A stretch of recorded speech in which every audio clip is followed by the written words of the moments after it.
Today, I'm going to share some really important information on how to get rid of your belly fat the easiest way possible, and primarily the exercise you need to focus on. I've talked about the contribution of exercise to belly fat loss being about 15% and diet being 85%. But the question is, what type of exercise would be the best exercise to help you lose this belly fat? So I do want to share some new information on this topic that I stumbled on a research paper that involved 54 different studies. Number one, they're operating off this information on calories.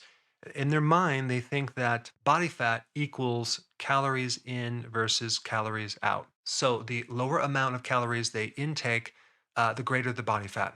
This is known as the energy balance equation, which has been proven false so many times. So I have a question for you. If you lower your dietary calories, what happens to the rate at which you burn those calories? Well, unfortunately, it adapts, it adjusts to your calories. So as soon as you start lowering your calories, let's say, for example, you lower your calories by 20%, right? Well, guess what happens to your metabolic rate? It too lowers by about 20%. Now, I'm not saying that calories don't matter because obviously, if you cut down your calories low enough, you will eventually lose weight. In fact, if you don't eat, you're going to lose weight. But the question is it sustainable? Can you do it for how long? Eventually, you're going to need to eat. And let's say you do lose your weight and hit your goal, then what? Do you keep doing the same thing over and over again? How do you maintain this weight? And the other question is, are all calories fattening? And the answer is no. You have to look at calories from the viewpoint of how your hormones influence these calories. The next problem is something called the set point. So let's say you lose weight, right? And you go on a diet and you lose the weight, and for some reason, you can't seem to get below a certain weight. Let's say it's 155 pounds. No matter what, your body will not go below that, regardless of what you do, effort being put out, exercise, dieting. You tend to lose weight, but not below a certain point. That is a person's individual set point. And unfortunately, too much dieting can raise that set point up to the point where every time you start another diet, you become further and further away from your goal. And then we have the problem of exercise. What is the best exercise that will maximize and be the best strategy to leverage the maximum fat loss from your midsection? If you end up doing the wrong exercise, it can be devastating. You're going into the gym week after week, just spinning your wheels, not really getting anywhere. So, before we get into the first exercise that we need to get you into, the most important thing that you need to know is that we have to first switch your body to burn fat, okay, as your primary fuel source. There are two fuel sources. One is sugar, the other is fat. And so many people end up mistakenly just burning sugar fuel, and their body is running off the calories of the meal that they just ate. And so they never have a chance to tap into their actual fat. We want the body to run on fat not just when you're sleeping, but between your meals as well. And whether you burn sugar or fat really depends on one hormone, and that is called insulin. If insulin goes up, you will not burn fat. You're only going to burn sugar. If it goes down, your body will then burn fat. You have to realize that the fat on your body is a survival mechanism, and it's very unnatural for your body to actually burn fat in the first place. It doesn't like burning off this fat. It likes to retain fat, especially in your midsection. But you can leverage certain pieces of knowledge to get your body in fat burning by simply understanding the hormone influence over certain calories. So if we take the type of calories, you have carbohydrate calories, you have protein calories, and you have fat calories. So out of all three of those type of calories, there's really only one type of calorie that increases insulin. Believe it or not, the fat calories do not influence insulin of any significant degree. But on the flip side, it doesn't mean that you can just start eating unlimited amounts of fat and lose the weight. That's not going to happen. If you lower the very specific type of calorie called carbohydrates, your body will then be forced to burn fat fuel. And from that fat fuel, you will also develop a more available type of energy called ketones. Okay, so ketones are the byproduct of fat, energy that your body can use as fuel. So, to get your body in fat burning, we need to lower insulin by number one, lowering your carbohydrates, and number two, and this is actually more important, okay, lower the number of meals that you eat, okay? Eat less frequently. This is called intermittent fasting. So I had a friend who did the ketogenic diet, right? And he said it doesn't work. And I said, what are you doing? Well, I went on low carb, right? I'm eating all this fat. I'm eating all these keto fat bombs, which are these cookies made out of fat, and I'm eating them all day, and I'm actually gaining weight. So obviously, you missed the other key component, which is intermittent fasting. It's necessary because of this very important information that a lot of people don't understand. So, if you've checked out, I want you to check back in right now because this is very, very, very important. In addition to the carbohydrate increasing insulin, eating in general will increase insulin. So, that little snack that you had, eating between meals, is very, very, very bad. So, to make this successful, you must not only lower your carbs, you must eat less frequently. This is called intermittent fasting. You want to do them together. If you do that, you'll get into fat burning. And between the meals and at night, you will be burning fat fuel. So, you'll be eating your own fat between the meals. And what's really cool about that is that your appetite goes away. You will not be hungry between the meals, which will make it very easy to do long term.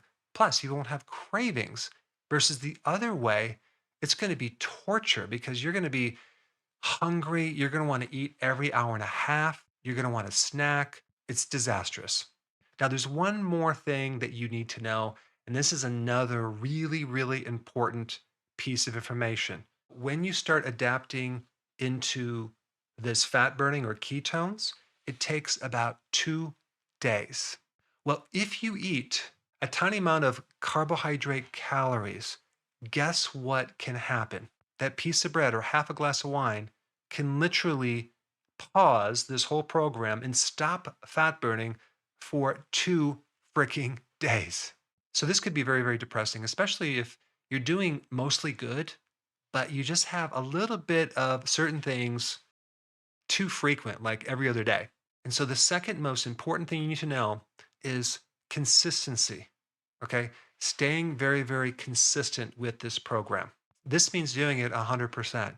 If you do this consistently, your body is going to get in this very interesting state called the fat adapted state, where your body is very, very efficiently now a fat burning machine. This is very important because if you get into this state, which by the way does take some time, it can take up to a month to get into this state. It's going to correct something called insulin resistance, which most people have, and it is the real root cause behind stubborn weight, especially in your midsection.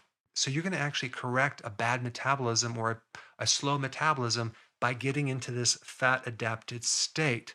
But to do that, you have to be consistent. Correcting insulin resistance is going to be huge because now things are going to get easier and easier.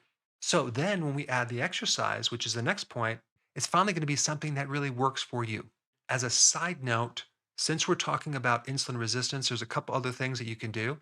Very simply, just add 1 tablespoon of apple cider vinegar to your water and drink that 2 or even 3 times a day. Put 1 tablespoon and then drink that with a straw.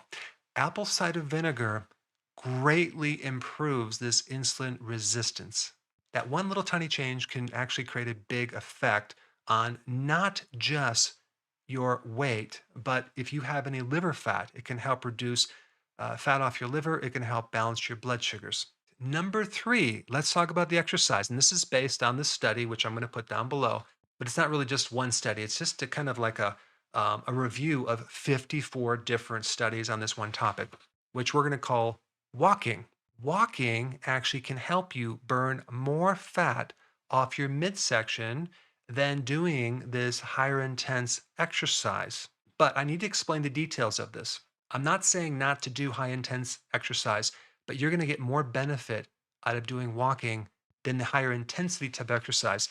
Even though I do recommend doing high intensity interval training, okay, with the walking, but the high intensity interval training tends to improve certain hormones. It tends to spike growth hormone, testosterone. It's essential for growing muscle. But as far as fat burning, you're going to be more successful from the walking. Now, when you walk, you're doing a type of exercise that is lower intensity, okay? And the first 30 minutes, you're going to burn up kind of the stored sugar in your body. That's called glycogen. And then after 30 minutes, you are going to be burning pure fat. So obviously, we want you to walk at least an hour, maybe even more than that, up to 2 hours per day. Now, I'm just talking about going for a walk. I'm not even counting all the other steps that you're walking through the day, which could add up to a lot. But typically, walking only really burns like 200 to 300 calories per hour. And that doesn't seem like a lot. But when you are walking, you are reducing cortisol, which is stress. You're clearing out cortisol and adrenaline, which is a huge barrier to losing weight. Walking greatly, significantly improves insulin resistance. And I highly recommend that you get a pedometer to measure how many steps that you walk in a day because you want to increase those steps to around 8,000 to 10,000 steps per day. Here's a number of ideas that you can do to actually increase more walking through the day. Number one, take your dog on a walk. Go on a walk with a friend. Usually that can help motivate you and push you to walk more. When you walk, try to speed up a little bit more so you're not walking too slowly. If you have a chance to take the stairs or walk up a hill, take advantage of that. When you walk, try to find something in nature that you can actually, look at and get your attention out and look at things. That will accelerate the process because you're improving what's called the parasympathetic nervous system, which is all about reducing stress versus just kind of getting on a treadmill and watching some screen or your cell phone, which you're not having a chance to get more space by looking around you in your environment. Make a game out of it, make it fun. Don't get too serious about it.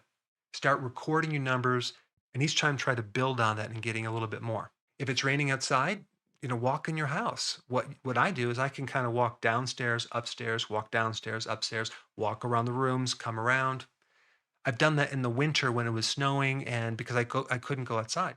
It's not a bad idea to also walk after you eat with each meal, especially if you feel bloated or you have digestive problems.